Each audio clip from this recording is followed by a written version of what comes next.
So we are going into the 17th chapter of Bhagavad Gita. This chapter is about the threefold ways of various activities, whether it be Shraddha, tapas, dana, and so on.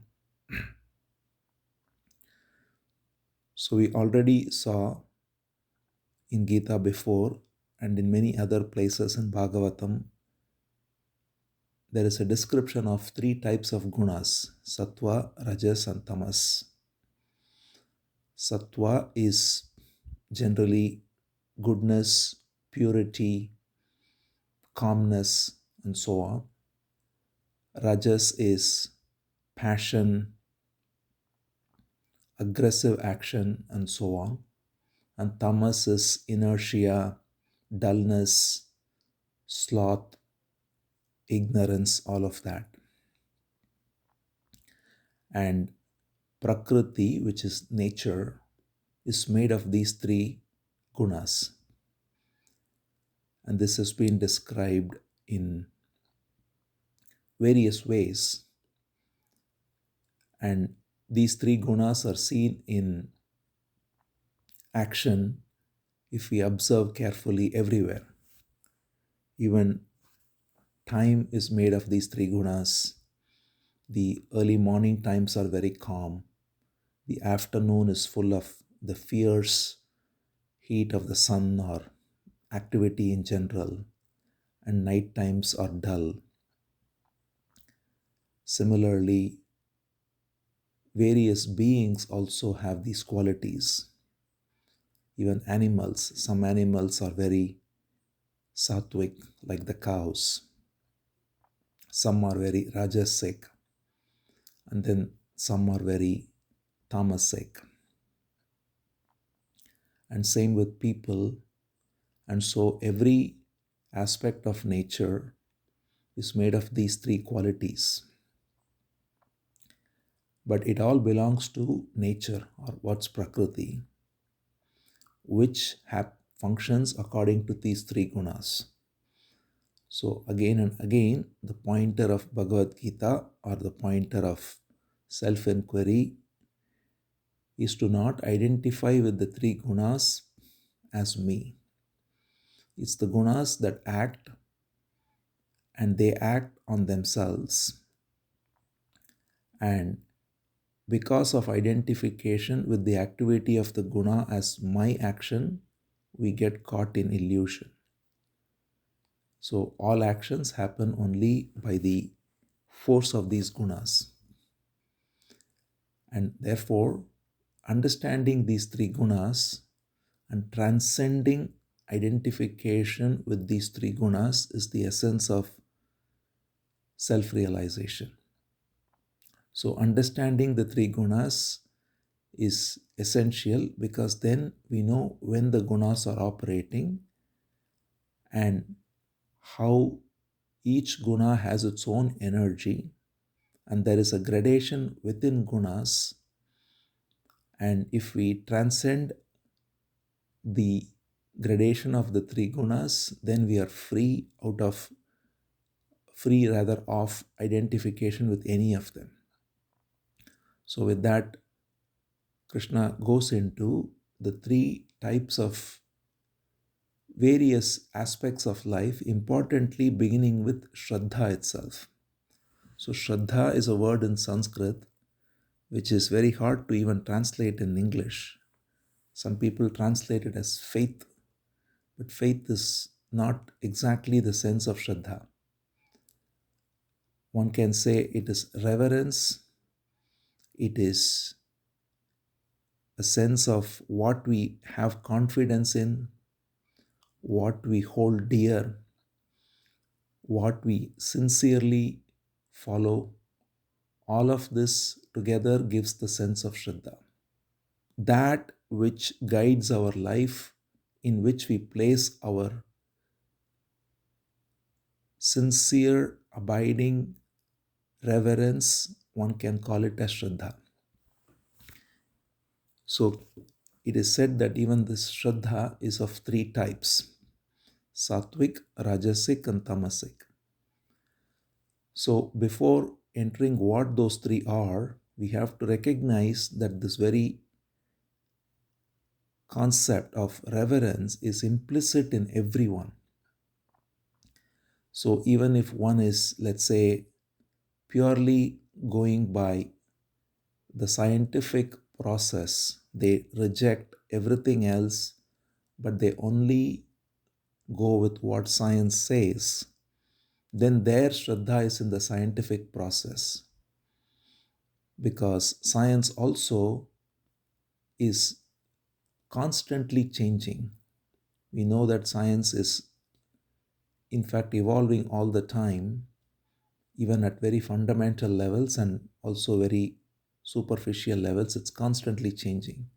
So there are many who may swear by science without recognizing that there is actually some kind of implicit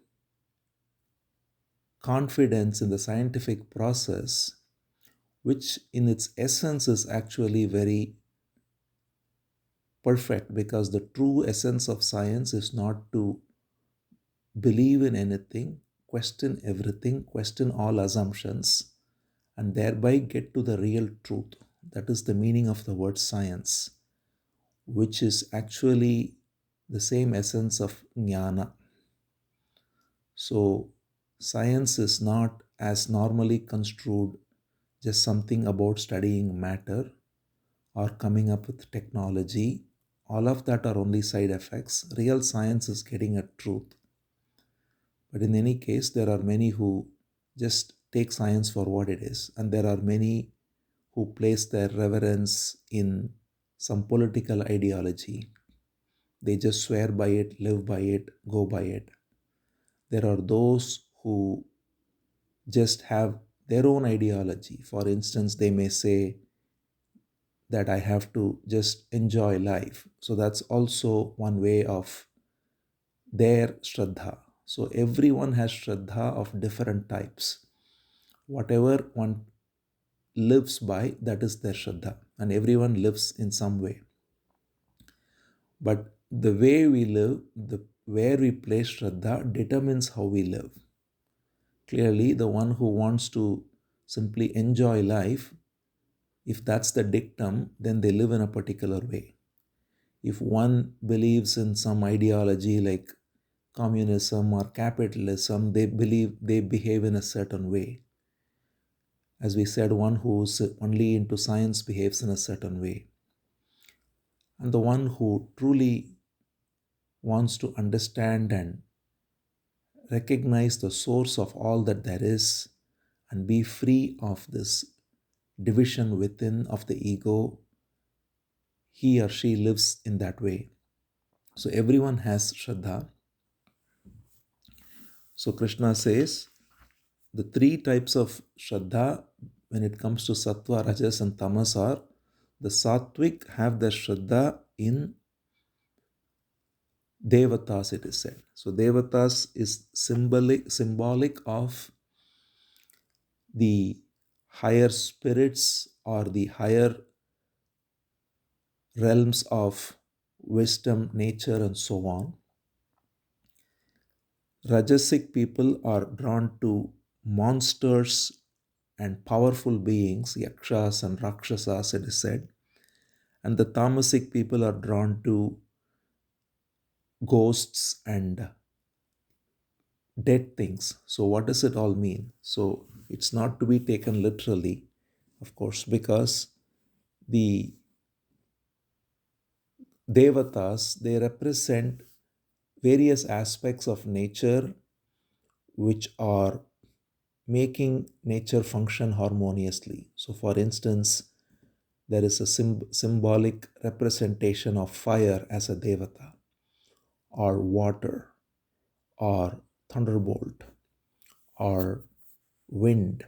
All of these are nothing but various elements of nature.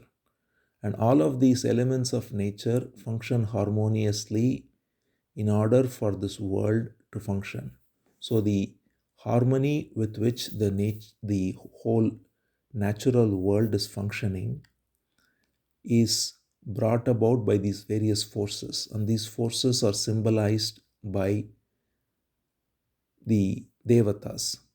So, for instance, those who are sattvic, their Shraddha, their reverence is in this way of harmony of nature, harmony of life, and they are drawn to very noble causes. That's why sometimes people who are very sattvic, they are drawn to causes which are related to protecting the environment or related to alleviating suffering through charity and all the rest, because that is what devatas represent, bringing forth harmony and bringing forth activity that removes suffering. But still, all of that is limited because all activities that are partial in nature, whether it is towards some aspect of nature or some aspect of suffering, some charitable activity, they are all good natured, but still they are limited. But that is still a higher and pure version of Shraddha.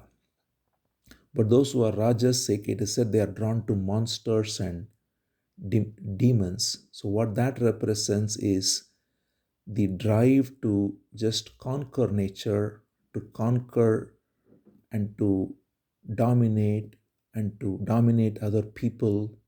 So, the drive for power, the drive for wealth, we see this all the time, chasing billions and chasing power and not regarding or not caring for various aspects of the harmony of nature, just doing what one wants. So that spirit is the Shraddha of the Rajasic people. That is their belief, their abidance is in this kind of living.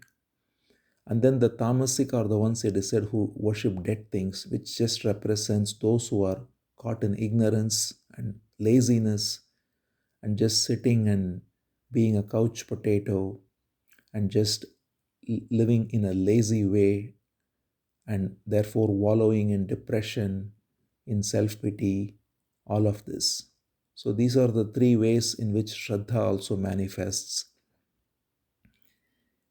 And same with tapas too, which is penance. So, this Shraddha results in tapas. Tapas is nothing but activity that one engages in to manifest the Shraddha.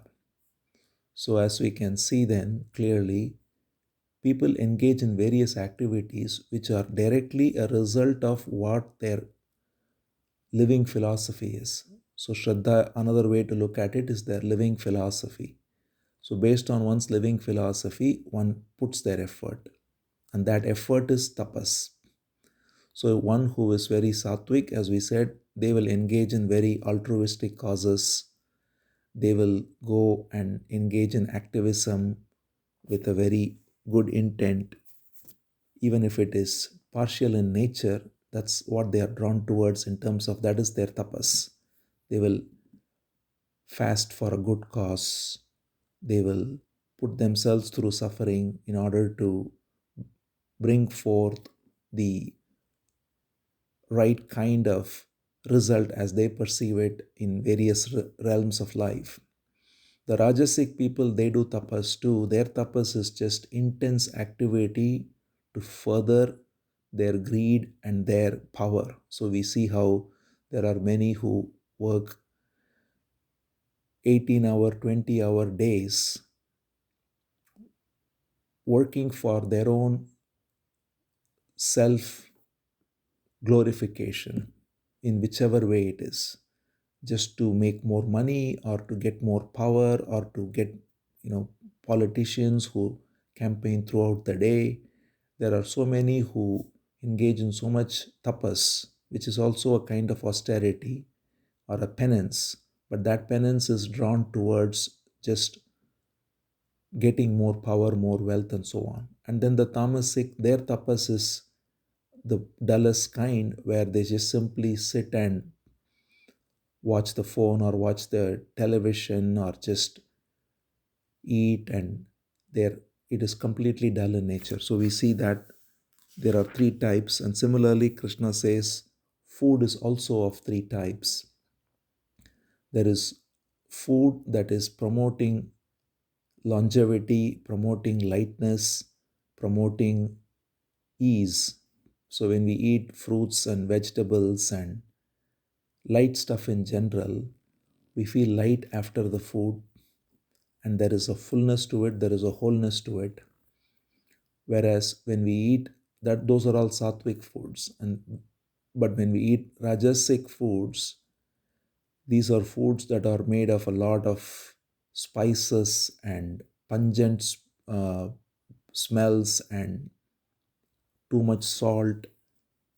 All of this contributes to activating the senses. So when we, for instance, eat out in some places, they may have these kinds of foods which are very high in spices, and people are drawn to it. And when we recognize that these are just activating the senses, and they are also disturbing the mind, because when we eat very spicy food, the whole body is connected, and the body and the mind are one movement. And when we eat very spicy food, very what seems to be tasty, but it's actually taste that comes because of conditioning to that kind of taste. One who eats very light, nice sattvic food, they don't even find this tasty anymore. But it seems tasty to eat fried foods and to eat salty and spicy foods very high. And that actually dulls the mind, and it gives more anger, more various propensities which are not healthy. And then there is tamasic foods which are very dull, which makes one go to sleep when one eats heavy food or stale food. Those kinds of things give dullness.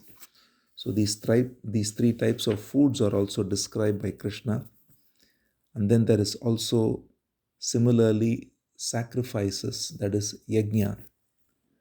Yajna, or the word even sacrifice, in reality, the word sacrifice itself is a beautiful word. It means to make something sacred. So that is the essence. But we engage in sacrifice again depending on our Shraddha.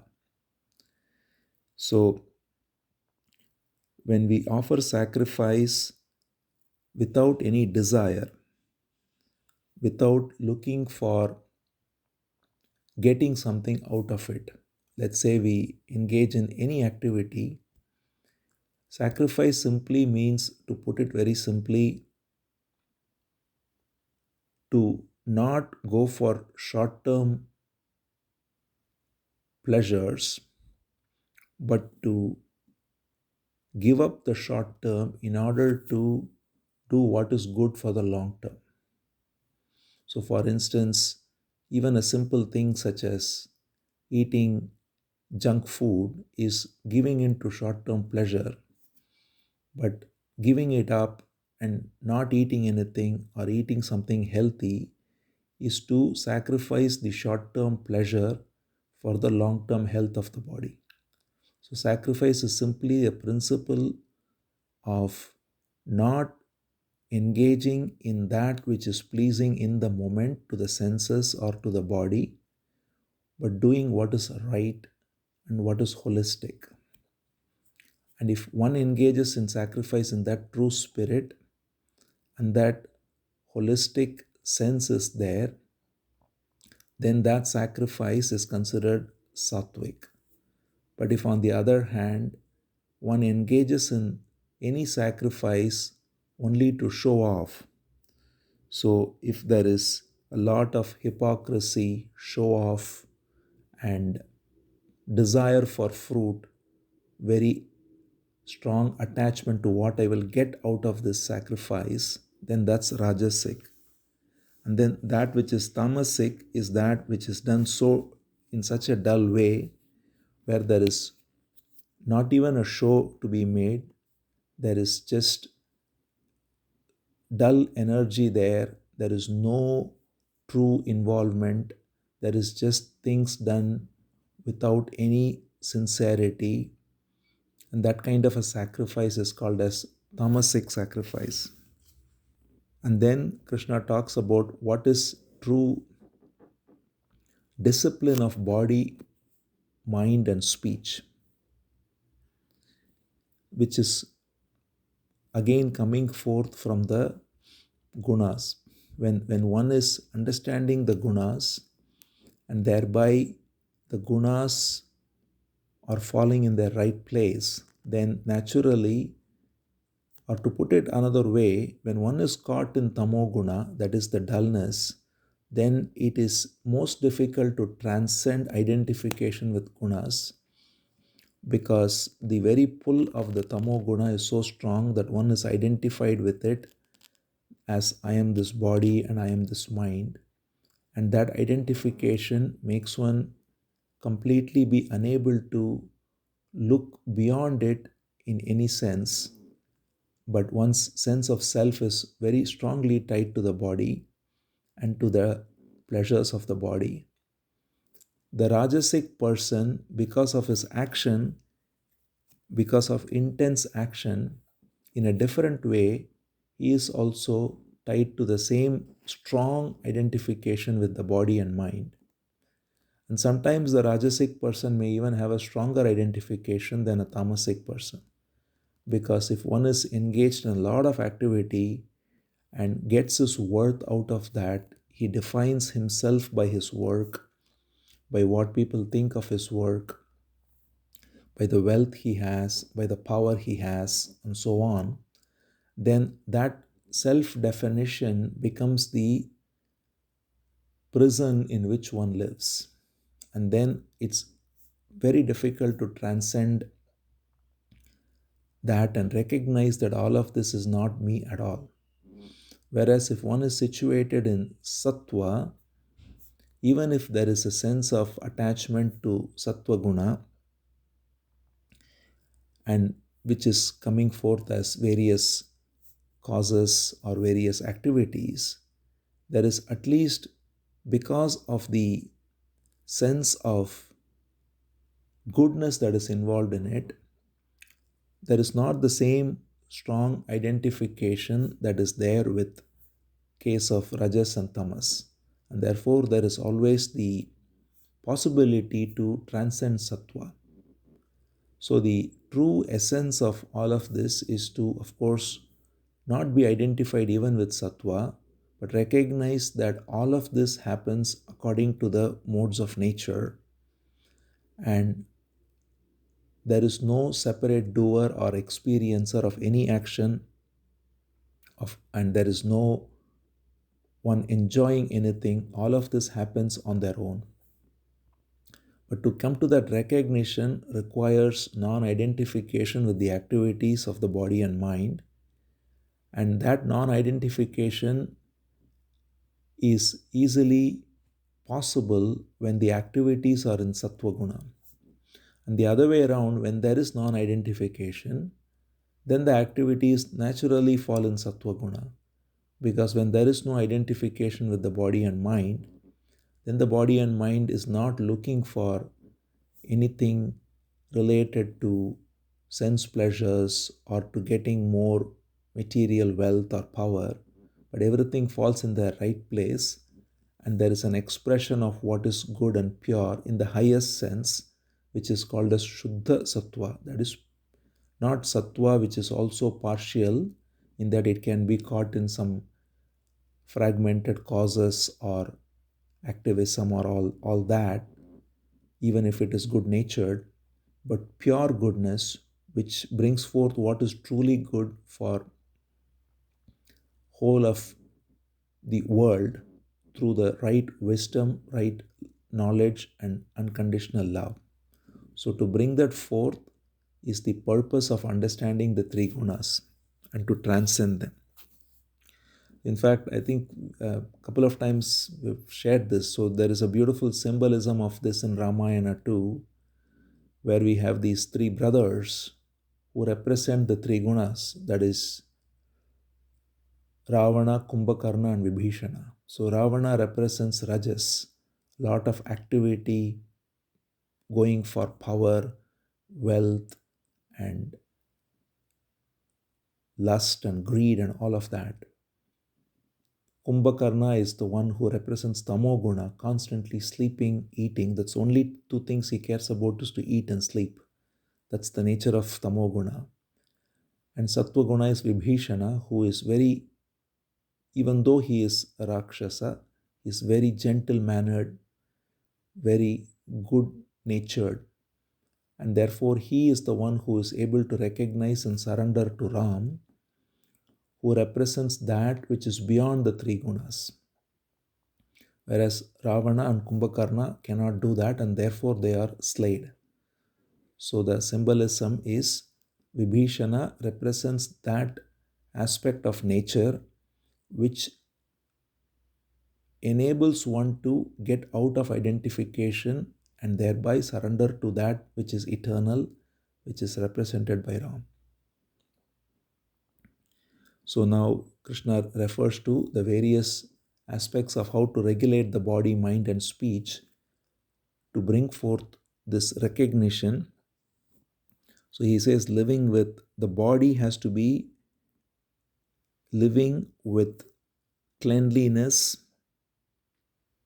with clear perception, with discipline, that is brahmacharya. Brahmacharya can also be translated as conserving energy, so not losing energy frivolously in any way, and not engaging in violence. Purity, that is to keep external and internal purity. All of this is part of regulating and disciplining the body. Speech, again, he says, speech is that which is truthful, doesn't offend, it's pleasing and good. So, all of these are very important aspects of what is right speech. Sometimes we just think of any one aspect and that can become very partial. He says, Anudvegakaram vakyam satyam priyahitam chayat. So, that which is satyam, true, and priyahitam, that is that which is pleasing or that which is not offending anyone. So sometimes if we speak a harsh truth to someone and they are offended, then that's not really helpful. At the same time, if we completely say something only to please a person and we have malicious intent behind it, that is also not true, not good. So speech that balances both truth and not being offensive is good speech. And then, as for the mind goes, he says calmness, gentleness, silence, regulation, and inner purity. All of this constitute what is good, disciplined mind. It's a very beautiful verse. Manah prasadaha saumyatvam maunam atma vinigraha bhava samshuddhir ityetat tapo manasa muchyate. So the penance of the mind is all of this. That is, keeping the mind very calm and pleasant, remaining in silence inwardly, keeping the mind regulated, and having emotional purity. Bhava samshuddhi means one is not caught in false emotions of various kinds. We see that there is various attachments that one can carry which bring forth emotions, whether it is attachment to one's wealth or attachment to one's family or attachment to one's nation. All of this bring forth, as we can see, a lot of passion and therefore a lot of disturbance in society. So when one is not having all these attachments and one is only situated in love, then that brings forth calmness. So when all of this is integrated well, when one is therefore first not caught in tamoguna and rajoguna, which is very essential to not be caught in dullness or in too much of outer passion. And when body, mind, and speech are regulated, and when sattva guna itself is seen clearly as an activity of the body and mind, not with any identification with it, then in this way one is able to transcend the three gunas, and thereby one can actually recognize the true freedom that is beyond all the three gunas. One other thing Krishna also talks about here, which is important, is gift as well, dana. So he says how um, when people make gifts as well, there are three types of gifts that are made. The sattvic gift is that which is just done because it is seen as the right thing to do, without expecting any recognition, without expecting any credit, and so on. Whereas the rajasic gift is that which is done with an eye to gaining some advantage, either to gain recognition or to simply get something out of it. Many times people might make a gift in order to further their agenda. These are seen where if someone has a business and they think some gift is good for their business, they may make that gift in order to further their business goals. So these kinds of gifts are not sattvic, they are rajasic, because they are all in service of the personal self-interest. And then the tamasic gifts are those which are given without any discernment, ignorantly, and to the wrong people, and so on. So if someone is an alcoholic and we give him some money and he goes and uses the money to drink more alcohol, then we are actually giving a gift that is tamasic. If we don't discern and we give it to the wrong person, then that gift is actually hurting him. So these kinds of gifts are also there. So we have to be very careful that we neither give to those who will abuse the money, nor give for our own self-interest, but to give for the sake of giving. So this is the true spirit of dana.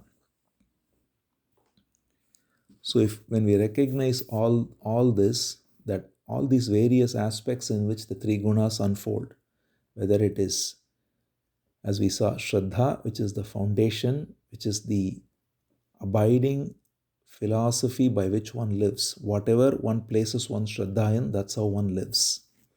And based on that, one eats a certain way, one engages in sacrifices in a certain way, one engages in penances in a certain way, one gives gifts in a certain way. All of these come forth from that. So when we recognize that all of these are threefold, and this threefold nature of all activities of life govern our life as it unfolds.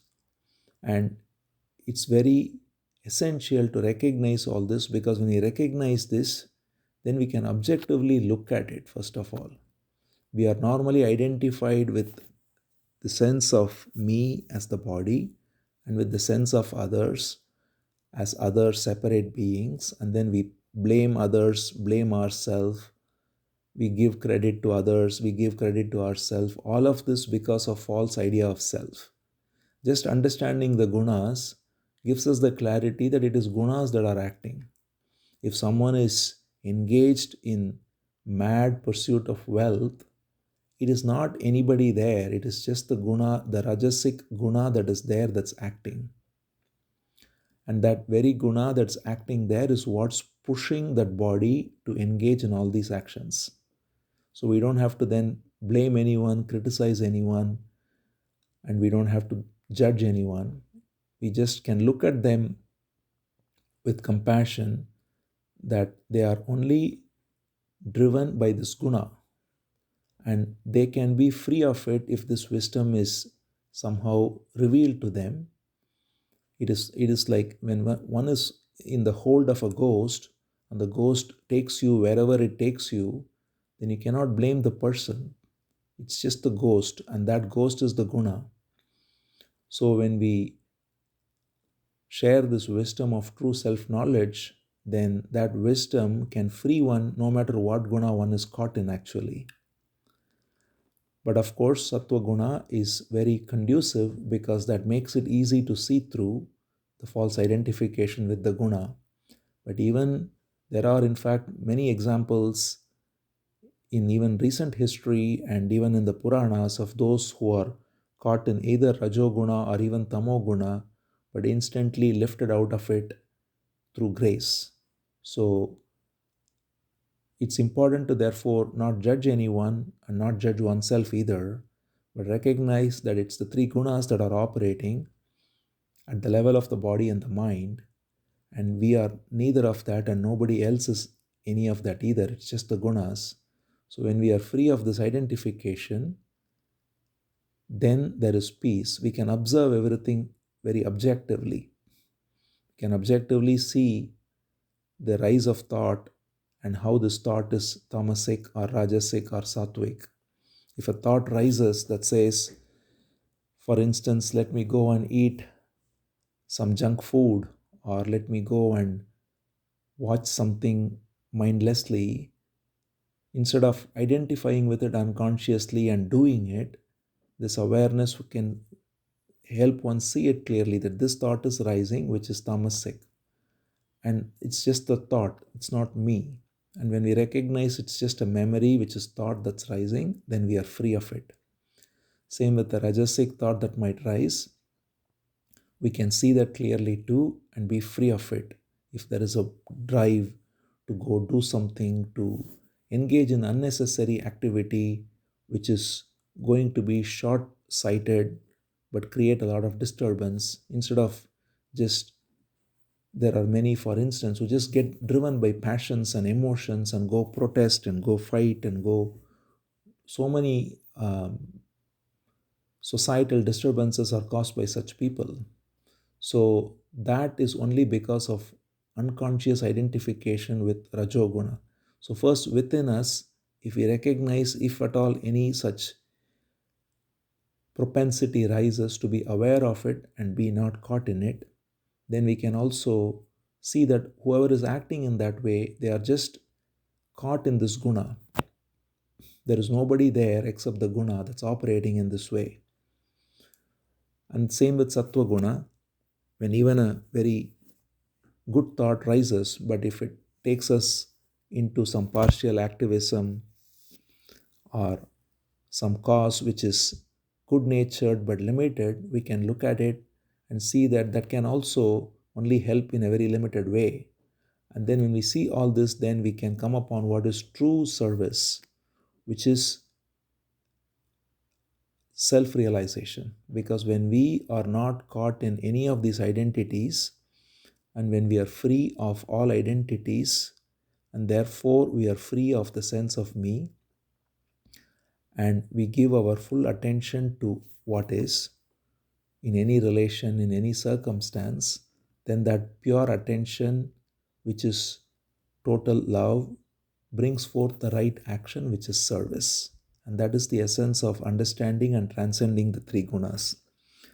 So Krishna then concludes this chapter with the description of three sacred words that are used in the Vedas as an invocation, which is Om Tat Sat. It's a very beautiful mantra which is used in many sacrifices or conclusion of a program or invocation and so on. So Om represents the eternal principle, which is the primordial sound, which represents the pure being, the sound form of the infinite. It is the sound that comes forth as the first word or the first sound, and that's why it's the most sacred sound. Even already we have seen in the Vibhuti yoga that Krishna said, of all sounds or of all mantras, I'm Om. And then Tat represents the principle that is all pervading and expressing itself coming out of this infinite being. And Sat is that which denotes righteousness, truth, the very sense of existence, goodness, all of it is denoted by Sat. So when one says Om Tat Sat, it represents the entire principle, that which is the unmanifest, which is Om, that which manifests as Tat, and that which pervades everything as the very sense of existence, which is Sat. So with this description, again Krishna brings to the recognition that by understanding all the gunas, one can transcend the three gunas and abide in the realization which is captured by this beautiful expression Om Tat Sat.